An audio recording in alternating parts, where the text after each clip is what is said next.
Halo, Assalamualaikum warahmatullahi wabarakatuh.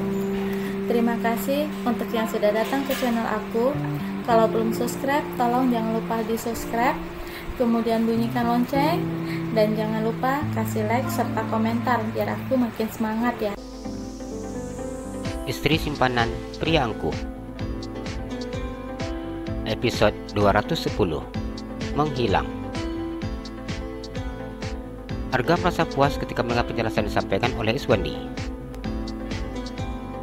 Minggu depan, perusahaan kita akan menandatangani kontrak kerjasama dengan perusahaan minyak dari Amerika. Perusahaan dari Amerika mempercayai perusahaan kita untuk mengolah pertambangan minyak di Riau. Iswandi tersenyum. Kamu tidak bercanda, jawab Arga. Ada beberapa perusahaan besar yang menawarkan kerjasama dengan perusahaan minyak dari Amerika. Dia tidak menyangka bahwa proyek ini perusahaannya yang memenangkannya. Tentu tidak, Tuan. Apa ada informasi tentang anaknya Edwin? Tanya Arga. Setelah mereka datang melihat pemakaman Edwin, Robert dan juga Gilbert seakan hilang begitu saja. Sampai sekarang, mereka belum diketahui keberadaannya. Bagaimana bisa? Tanya Arga. Iswandi menggelengkan kepalanya. Kami sudah mengecek ke tempat-tempat yang mungkin didatanginya, namun ternyata tidak ada. Mereka juga tidak kembali ke desanya. Arga mengusap wajahnya dan kemudian menganggukkan kepalanya. Lebih tingkatkan lagi pengawalan terhadap seluruh anggota keluargaku, ucapnya. Tidak ada yang tidak mungkin. Meskipun Robert dan Gilbert tidak memiliki apa-apa, namun belum tentu kedua orang itu tidak mencari kesempatan untuk balas dendam. Baik, Tuan, jawab Iswandi. Sampai kapan kamu akan memanggilku Tuan seperti ini? Arga menatap Iswandi dengan raut wajah yang serius. Saya sudah terbiasa manggil Anda dengan sebutan Tuan, jawab Iswandi. Kita sudah berteman sejak kecil. Sejak kecil kamu selalu menemani aku bermain. Kita besar bersama-sama. Bahkan kita selalu satu sekolah dan kuliah di universitas yang sama. Kenapa kamu tidak pernah merubah caramu memanggilku? Iswandi tersenyum tipis ketika mendengar ucapan Arga. Sejak kecil ia sudah diajarkan papanya untuk memanggil Arga dengan sebutan Tuan muda. Dan hal itulah yang belum bisa diubahnya hingga sampai saat ini. Meskipun sudah berulang kali Arga mintanya untuk merubah panggilan tersebut. Apa yang dikatakan Arga memang benar. Ia selalu mendampingi Arga dimanapun.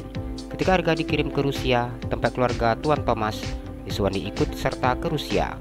Hal ini yang dilakukan Papa Iswandi untuk menyelamatkan perusahaan dan juga Arga dan Andrea.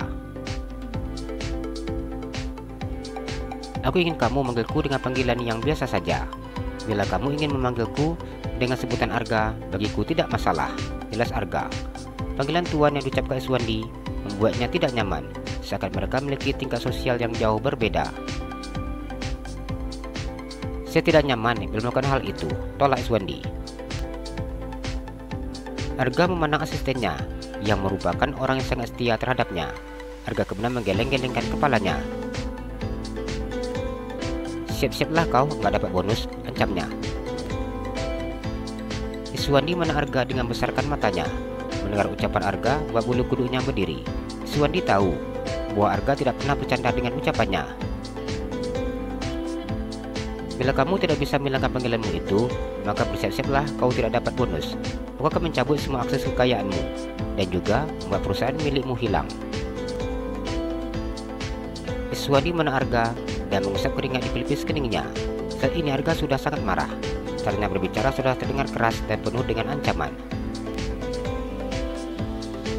Mengapa bisa seperti ini? Aku menganggapmu sudah seperti saudara, Iswandi. Jadi aku sudah tidak suka lagi dengan panggilan Tuan darimu. Apakah Anda menjamin bahwa saya tetap kaya bila manggil Anda dengan sebutan yang berbeda? Tanya Iswandi. Arga sedikit mengangkat alisnya dengan gaya sombong. Apa kau pernah melihat aku ingkar janji? Aku yakin kamu sangat mengetahui seperti apa sifat yang aku miliki. Iswandi tertawa dan kemudian menganggukkan kepalanya. Hahaha, demi harta, saya rela merubah panggilan saya. Pria itu berbicara dengan gaya pasrah. Arga tertawa lepas ketika mendengar ucapan Iswandi. Kamu sudah seperti saudaraku. Panggilan itu membuat aku merasa sombong. Baiklah Pak Arga, apa masih ada yang ingin dibicarakan? Iswandi tersenyum. Apa kamu tidak bisa berbicara sebentar saja dengan istrimu? Biarkan mereka berbicara berdua. Aku yakin mereka akan merasa lebih leluasa. Arga menang Iswandi dengan menggerutkan keningnya. Iswandi tertawa. Aku masih rindu dengan Arkan. Aku ingin melepaskan kerinduanku. Baiklah, kalau begitu kita keluar. Arga beranjak dari duduknya yang diikuti Iswandi. Hatiku merasa tidak tenang bila anak Edwin menghilang seperti ini, Arga berkata ketika ia keluar di dalam ruang kerja dan berjalan menuju ruang tamunya. Apa yang Anda cemaskan sama seperti yang saya pikirkan, Tuan. Maaf, Pak Arga. Iswandi dengan cepat merubah panggilannya. Biasakan lidahmu untuk manggilku Pak Arga. Baik, Pak.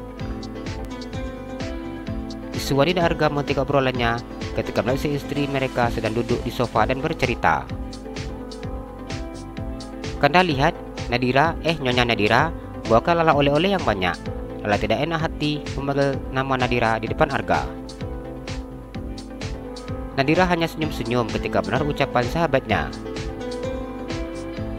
Iswandi memandang barang-barang saat ini berserak di lantai. Sepatu perempuan, sandal perempuan, tas perempuan. Kemudian ada baju dan juga kotak kecil yang dia sudah bisa menebak isinya perhiasan. Apa tidak ada oleh-oleh untukku? Iswandi memenang Arga. Entah kenapa ia juga berharap mendapatkan sebuah oleh-oleh, walaupun hanya sebuah mainan kunci. Tidak masalah untuknya. Arga menaik Iswandi dan menggeleng-gelengkan kepalanya. Apa kamu tidak malu? Tentu saja tidak, jawab Iswandi. Arga merogoh saku celananya dan mengeluarkan kotak dari dalam saku celananya. Bila kau tidak malu, ambillah ini. Iswandi tersenyum lebar ketika melihat kotak hitam yang diberikan Arga kepadanya. Tanpa ada rasa malu, Iswandi mengambilnya. Ia masih tidak menyangka bahwa bosnya yang angkuh bisa memberikannya sebuah oleh-oleh seperti ini. Melihat kotak saja sudah membuat Iswandi senang, belum lagi melihat isinya. Buka, perintah Arga. Tanpa ada meminta, saya akan melakukannya. Iswandi tersenyum dan buka isi kotak tersebut. Ia melihat isi kotak yang ternyata jam tangan Rolex terbaru. Apa ini beneran untukku? Iswandi tersenyum bahagia. Arga menganggukkan kepalanya. Aku akan pastikan jam ini tidak akan pernah hilang. Iswandi tersenyum dan memakai jam itu di tangannya. Nadira dan Lala tersenyum ketika melihat suami-suami mereka. Jalan-jalan ke Pekanbaru, jangan lupa beli sepatu. Kalau kamu suka channel aku, please subscribe aku. Terima kasih.